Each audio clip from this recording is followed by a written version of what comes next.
भूमिगत मटन बकरी वाली।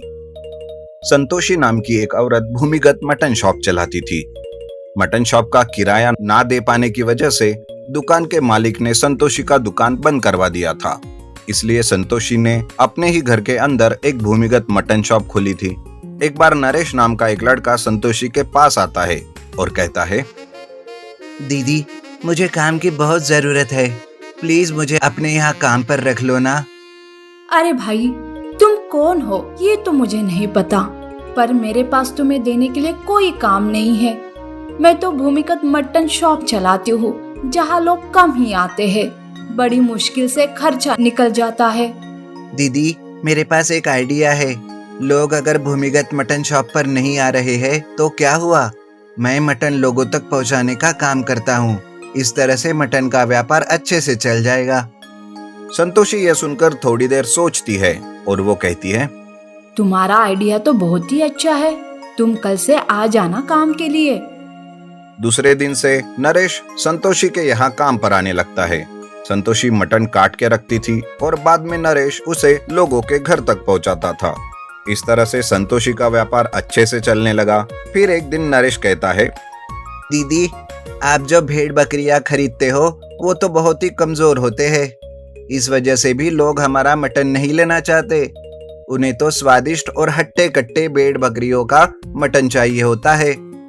भाई, तुम्हें किसी ऐसे बकरियां बेचने वाले का पता है जिसकी भेड़ बकरियां अच्छी हो?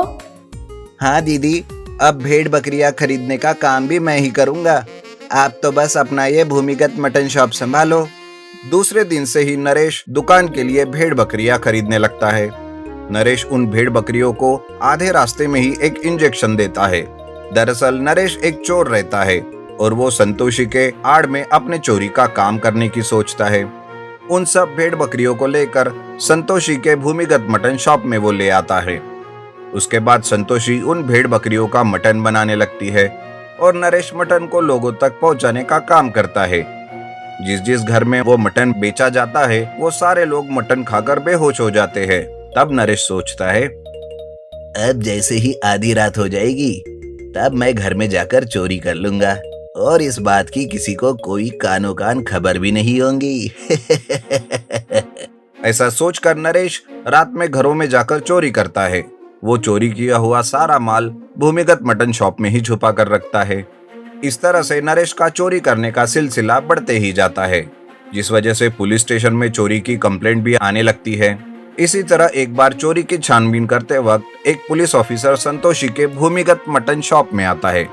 अरे सर, मटन चाहिए था तो एक फोन ही करते, मेरा आदमी आपके घर मटन डिलीवर कर देता। अरे मैं कोई यहाँ मटन लेने नहीं आया, बल्कि आजकल गांव में जो चोरियां बढ़ रही है उस सिलसिले में यहाँ आया हूँ। मुझे खबर चली है कि जहाँ भी चोरी हुई है उन सब ने आपके यहाँ का ही मटन खरीदा था। कहीं इन सब में तुम्हारा तो कोई हाथ नहीं?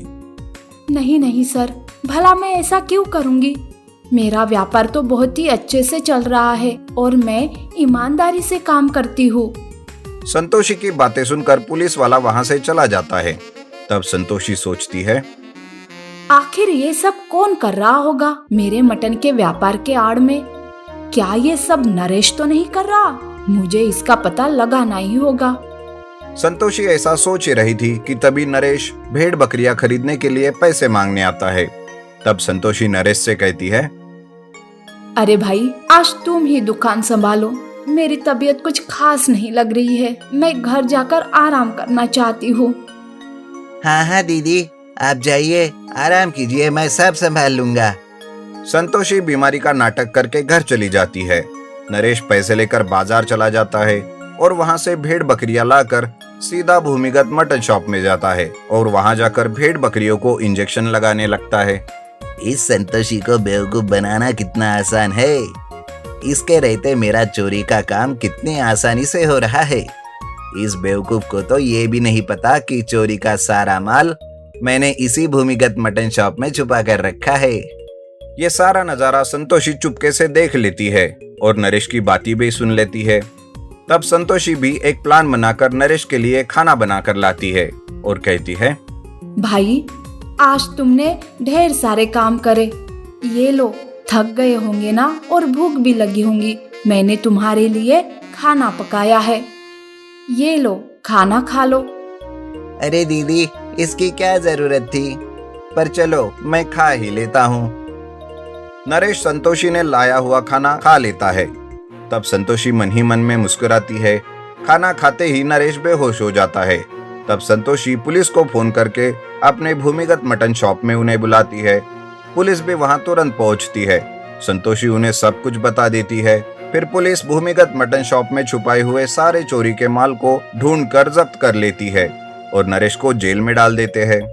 इस तरह संतोषी अपना भूमिगत मटन शॉप ईमानदारी से चलाने लगती है। गोट एटीएम वाला। बलरामपुर नाम के गांव में गजोदर नाम का एक आदमी मटन बेचने का काम करता है। उसका एक शौक रहता है, वो पूरे बदन पर गहने पहनता है और वैसे ही घूमता भी है। उसका ये शौक दिन ब दिन ज्यादा ही बढ़ता है। उसे देखकर लोग भी बड़े हैरान होते हैं। लेकिन गजोदर को अब और गहने चाहिए होते हैं जो इस धंधे में वो कमा नहीं पाता। ये सोचकर वो दूसरा धंधा करने की सोचता है, लेकिन उसे समझ नहीं आता कि करे तो क्या करे। तभी उसकी नजर उसके पास बांधी हुई एक बकरी पर पड़ती है। अरे वाह, अगर इस बकरी के अंदर मैं बैठ सका तो मैं नया धंधा शुरू कर सकता हूँ। दूसरे ही दिन गजोदर एक रिमोट से चलने वाली बकरी बनाता है और उसके अंदर बैठकर एक गांव में जाता है। वो धीरे धीरे बकरी के जैसे चलकर लोगों के पास जाता है और उनसे कहता है, सुनो भाई गांव वालों, मैं आपसे कुछ कहना चाहता हूँ। बोलती हुई बकरी को देखकर सब लोग परेशान होते हैं। एक मानिक नाम का आदमी बकरी से पूछता है, अरे ये क्या, तुम बकरी होकर इंसानों के जैसे बात कैसे कर सकती हो? देखो भाइयों, मैं तुम सब गांव वालों की मदद करने यहाँ आया हूँ। मुझे डायरेक्ट भगवान ने खास तुम गांव वालों की मदद करने के लिए भेजा है। तभी एक दूसरा आदमी पूछता है, लेकिन तुम हमारी कैसी मदद कर सकते हो? तुम लोगों के पास जितने भी पैसे हो या गहने वो तुम मुझे खिलाओगे तो मैं उसका डबल आप लोगों को दूंगा। जैसे कि अगर आपने मुझे 1000 रुपए खिलाए तो मैं आपको 2000 रुपए दूंगा, और अगर आपने सोने का गहना जैसे कि माला मुझे पहनाई तो मैं उसे भी डबल करके आप लोगों को दूंगा। क्या सही में ऐसा हो सकता है? हाँ, इसलिए तो मुझे भगवान ने तुम्हारे गांव में ही भेजा है। अगर आप लोगों को यकीन नहीं है तो ठीक है, मैं दूसरे गांव चला जाता हूँ और वहाँ के लोगों की मदद करता हूँ। वो दूसरा आदमी फिर से कहता है, नहीं नहीं, तुम कहीं मत जाओ, हम सबको यकीन है तुम पर। तो फिर ठीक है, जल्दी जल्दी से रुपए या गहने लेकर आओ और मुझे दे दो। ऐसा कहते ही गांव के लोग जल्दी से घर जाकर रुपए लेकर आते हैं और एक लाइन में लगते हैं। पहले मानिक 1000 रुपए बकरी को खिलाता है। बकरी वो रुपए अंदर लेकर मानिक को 2000 रुपए वापस देती है। ये देखकर सारे गांव वालों को बकरी के कहने पर पूरा यकीन हो जाता है और वो सब ज्यादा से ज्यादा रुपए बकरी को खिलाकर डबल ले जाने लगते हैं। कुछ लोग तो अपने बीवी के गहने लेकर आते हैं और बकरी को पहनाते हैं।